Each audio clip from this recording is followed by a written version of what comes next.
Hello, my name is Evan Eckert here with another Evan Talks video, and today this is a video coming after a really tough loss for the St. Louis Cardinals. Riley O'Brien came in the ninth inning with a 4-run lead, trying to take the away series, our road series, and making it a 6-5 road series, giving us a chance to make the postseason still. But he wasn't able to stop the Phillies offense from scoring 6 runs before they could record their final out in the ninth, resulting in a 6-4 loss and a 5-6 road series. This road series, I believe the Cardinals could have won way more than they should have. Just not sound baseball, defense, really just defense and bad timing. I believe the Cardinals could have won 4 out of 5 of the Cincinnati Reds series. The first game we won, obviously 2-1, and then the second game we should have won, and untimely hitting from the opposition was able to get one more run to tie it in the bottom of the ninth with 2 outs from Dane Myers, a home run.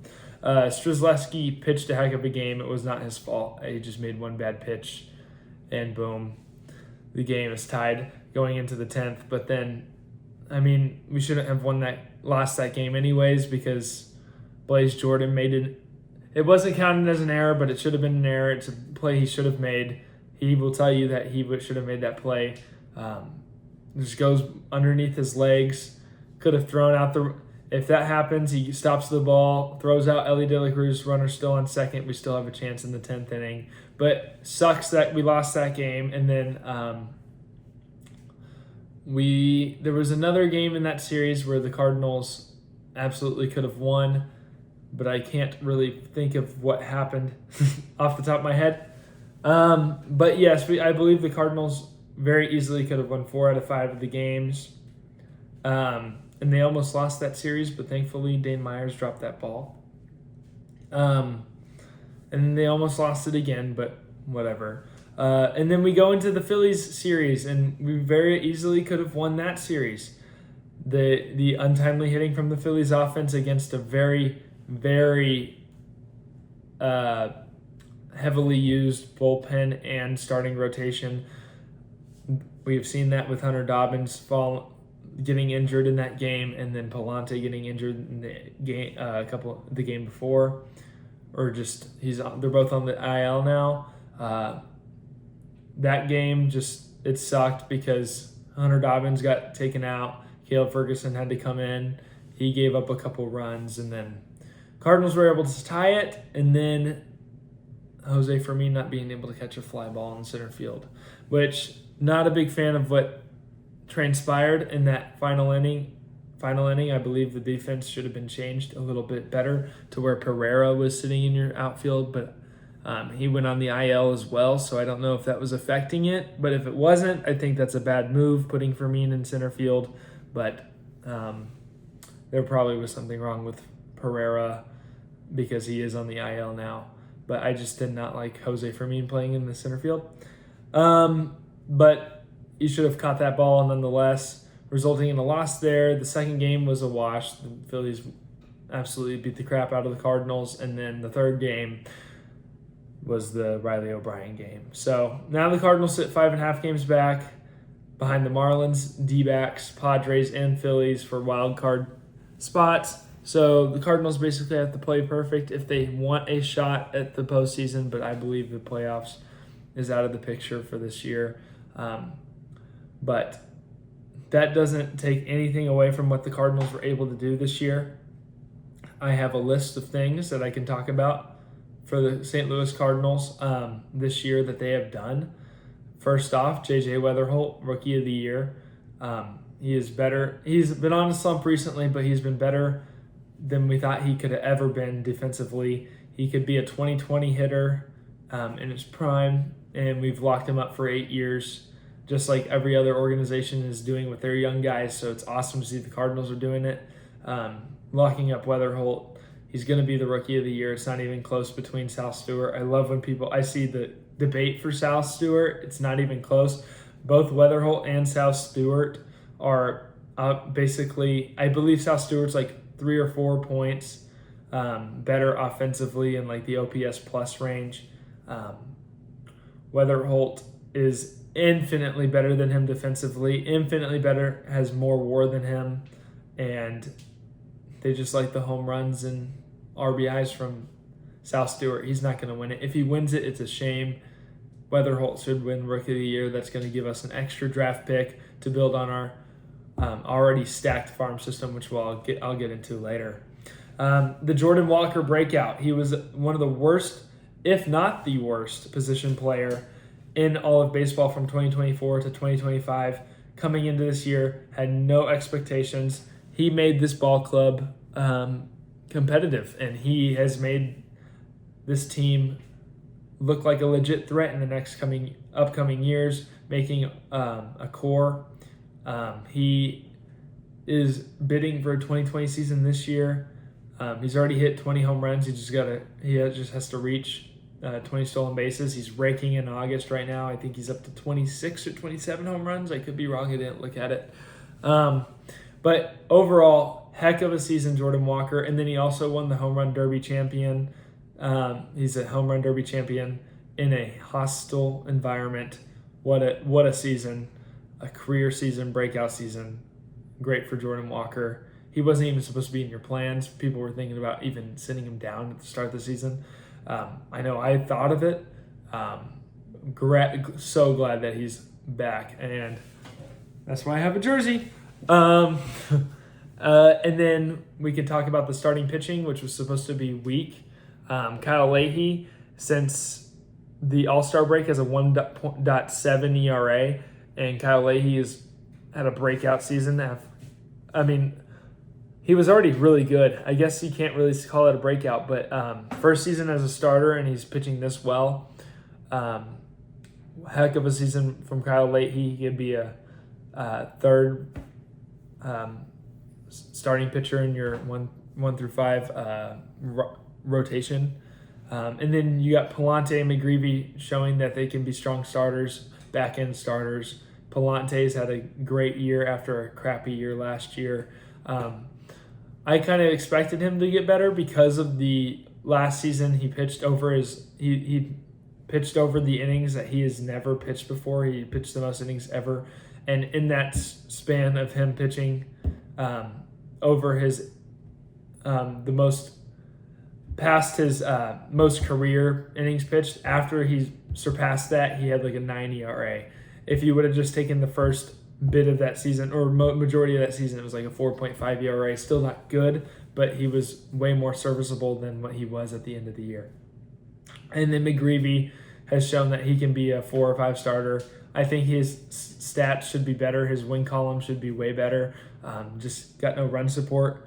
I love Michael McGreevy. I think he's a dog. I think he goes out there and pitches his heart out. He doesn't have any light up stuff, but I think he's so different because he can spin it in different ways and has 7 different pitches, whatever. And he's great. Burleson has solidified himself as a top first baseman in the league. Top 5, maybe even top 3. He is amazing. He has 21 home runs, I believe, now on the year, 90-something RBIs, 95 plus. Just absolutely raking, hitting around 290. He has solidified himself, all-star snub, and he has raked since the all-star break. I think, honestly, he's pushed himself over Ivan Herrera in my list of getting extension. It was Wetherholt number 1, then Walker, and then Herrera, Burleson, but I think Burleson might be number 3 now. I think Walker should be the next guy, and then Burleson. I think Burleson will be cheaper than what Walker is and Wetherholt was, so I think Burleson is a must keep and extend. I think he's a great player. He can lock up your first baseman role for ever. Not forever, obviously, for the next 5 or 6 years. And then, thanks to Heim Bloom, we have a top 5 farm system in all of baseball.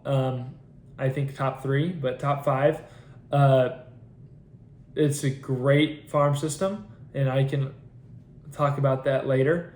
And then also we've identified a core. which is the number one thing I think is the most important for the Cardinals. Obviously, Wetherholt, 8-year extension. He's going to be there forever. Ivan Herrera, he had an all-star season this year. He slumped for a bit. He might be slumping again, but still he's shown that he can be an above-average bat and he can be an aircraft carrier like we saw last year and the start of the season. And then Burleson, has been awesome.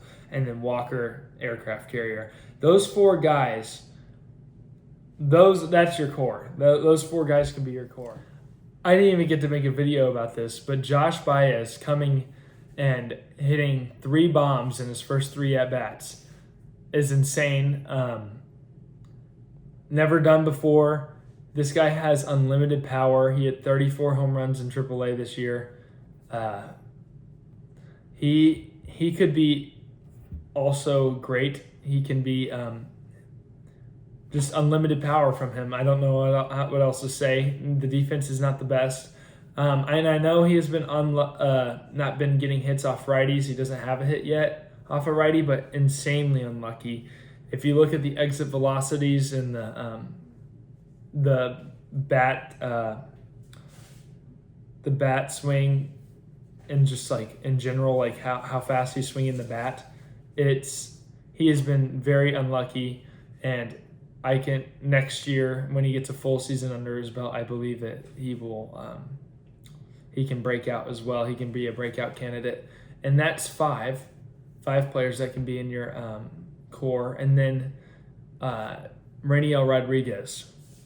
Now, Rainiel Rodriguez is 19 years old, and he's only in AA, but I believe he can make an impact for the baseball team next year, maybe like a Josh Baez call-up as well. But 2028 for sure, those 6 guys can be your 1 through 6 batters in your lineup, and all of a sudden you have 6 guys that can hit you all 20 home runs each, and going to be very young, and great. It's a great future for the Cardinals. But Rainiel Rodriguez, this is what I would like to talk about. Going back to the farm system, top 5 farm system in all of baseball. Rainiel Rodriguez will start off with because he's our number 1 prospect. He is one of the best young hitters in the minors. He's 19 years old. He's my age. And since August, he is slashing a .456 average, a .480 on-base percentage, so he's almost getting on base every other at-bat, and an .868 slugging. That results in a 1.348 OPS. That's since the start of August. It's not that small of a sample size, 24 days, 23 days. That's quite incredible. He had a slow stretch in May when he got called up to the AA Springfield Cardinals, but since then has been mashing. He has 17 bombs as a 19-year-old. Again, I'm 19 years old. It's insane what he's been doing. And he has a 970 OPS on the year with Springfield. And he should be called up 2028, I believe, should be his first rookie year, but he can make a difference even next year. He's that good. Jesus Baez is another hitter. He has had a career season down in the minors. He's been one of the new hot hitting prospects. If you don't remember, we got him in the Ryan Helsley trade when we sent Ryan Helsley to the Mets with 2 other pitching prospects. It was Nate Dome and Frank Elisalt. Jesus Baez was the other prospect, and he has mashed 34 home runs in between high A and AA, and with 20 of those coming from Springfield. And he had just recently hit 4 home runs in a doubleheader one day, 3 of them coming in one game. So he's been seeing it, and he's only 21 years old. So a middle infielder with insane amounts of pop just is great, and he could be coming up until 2028, maybe 20. I would expect 2028. Jesus Baez has had a career year. He's exciting. And then Liam Doyle, our number 2 prospect, our pitching prospect. In the second half of his Double-A season, has a 1.82 ERA in 8 games, striking out 51 batters. He didn't do well in the first half, but then again, they were teaching him. He could have definitely, he had like a 6.5 ERA or something. Not great, but he could have definitely gone in there and just started pitching, or I guess throwing, and pitched to a tune of like 2.5. But the Cardinals tried to develop him, tried to work on his off-speed pitches because his fastball is his number one pitch, and that's an amazing fastball. But he could have just thrown that 75% of the time, made all of those stats look good. But the Cardinals took time with him and wanted to develop his secondary pitches. It's like his splitter and his slider. And now he's pitching to a 1.82 ERA. So that's great. They made him from a thrower into a starting pitcher. So that's exciting. Cooper Jerpy is another fun prospect for the Cardinals. Is most likely going to make his rookie year next year. He's in AAA right now. He just came off of injury. He pitched a couple of rehab assignments, but now he's in AAA, and he is a 0.6 ERA, 0.6 ERA in Memphis this season. Although it's been 15 innings and he's been walking some batters, he can make a difference next year. I believe they could start him, or if they can't, they have a very interesting pitching angle out of the bullpen. He's a lefty submarine pitcher, so a great player there. And then Leo Bernal, who's having a career year, slashing 281, 366, 479 with the 16 home runs this season in Memphis. He's a switch hitting catcher. Honestly, you could see him up this year, maybe. I think more than likely it will be next year. He can also he will probably also be here next year as well. It'll be interesting to see how the Cardinals work through him, Jimmy Crooks, and Ivan Herrera. But our catching depth is super fun to watch. And that's 5 prospects that I chose to look at today. That could make a difference in the next 2 years. This is not even talking about these, like the guys that could be in the bullpen, like Max Ratchick. I know he's injured, but Luis Gastelum. Those guys are exciting as well. I think Luis Gastelum will be really good soon. I just think he needs to work on sequencing and get used to big league hitters, but he's going to be in the bullpen next year. And don't fret about the bullpen.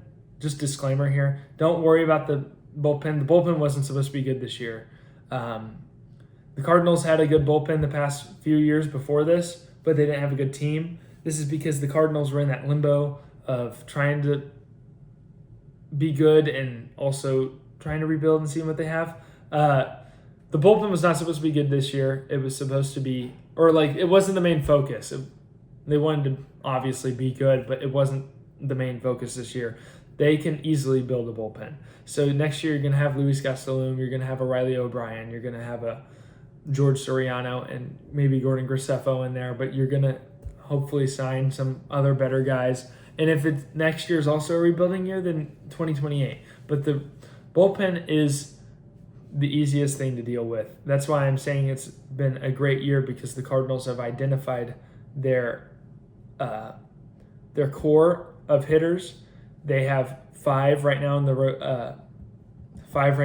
major leagues. This is not even counting Mason Wynn, and I think Mason Wynn will hit better next year. And then Nathan Church, not even counting him.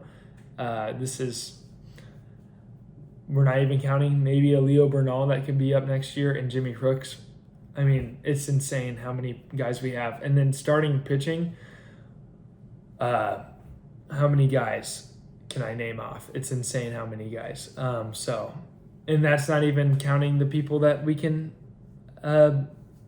sign in free agency. You have Michael McGreevy, Matthew Liberatore, who I don't think should be in the rotation next year, but I digress. McGreevy, Liberatore, Leahy, Palante, Hunter Dobbins, hopefully, Richard Fitz. That's just 6 guys right there that I'm not even Cooper Jerpy. But I want to talk about some of the prospects. After naming those 5 prospects, I didn't even get to name the other many other interesting prospects the Cardinals have. I didn't get to even mention Tanner Franklin, who just got called up to Double-A, has been striking out the world.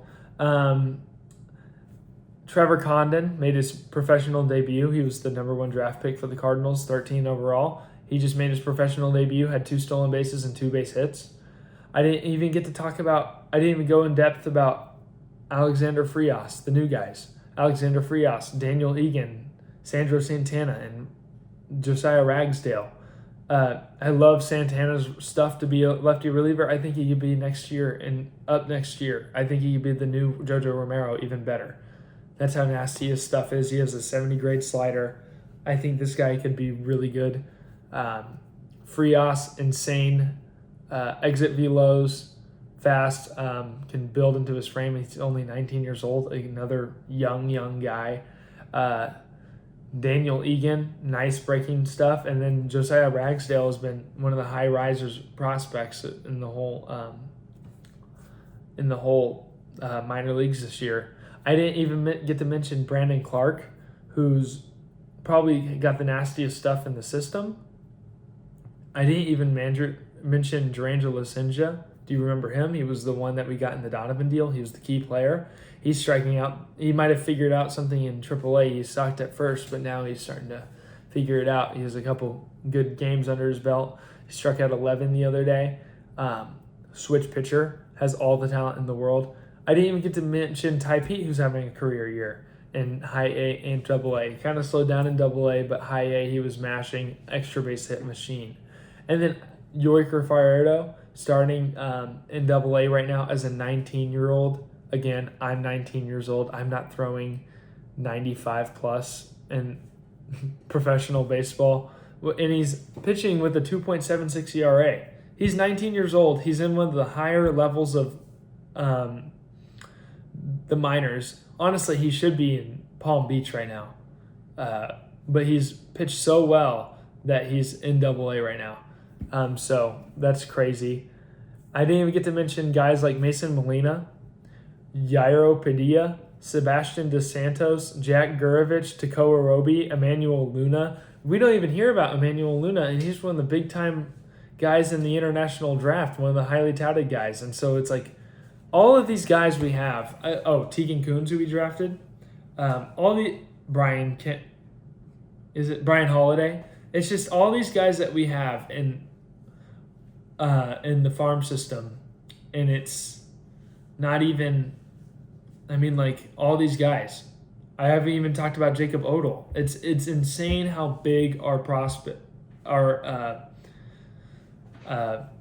farm system, how deep it is, how much depth we've got there, and just give it 2 years and we have all the depth we need for the Major League Baseball season. So I didn't even get to talk about Quinn Matthews, but like I was talking about earlier for starting rotation, I said our rotation next year could consist of like Matthew Liberatore, Kyle Leahy, McGreevy, why am I blanking?